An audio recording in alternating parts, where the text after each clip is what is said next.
The names right now that have been floated include Tim Kaine, Elizabeth Warren, Cory Booker, who would not say he was not being vetted, Julian Castro, Tom Perez, Xavier Becerra, and Sherrod Brown. One person not on that list, Ben, is Bernie Sanders. Are you disappointed he's not getting a closer look? No, look, I mean, he's probably the one person in the U.S. Senate for whom running for vice president would be a demotion at this time. He will be the most powerful senator in the U.S. Senate.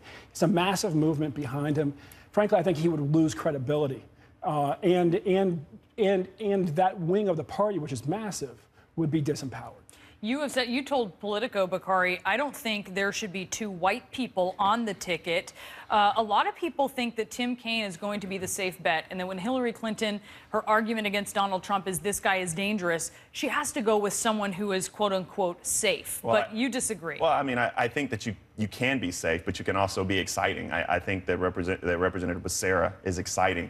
I'm very close and very good friends with Tom Perez. I think Tom Perez is brilliant. I think that they speak to a growing population, both of them, the Hispanic voter in this country.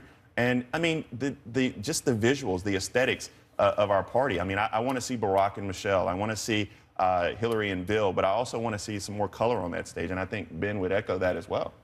Yeah, no, look, I mean, I think that Mayor Garcetti should be on that list. Yeah, here's one of the rising stars in our party. He is Latino, he's Jewish, he's brilliant. He serves in the U.S. Navy.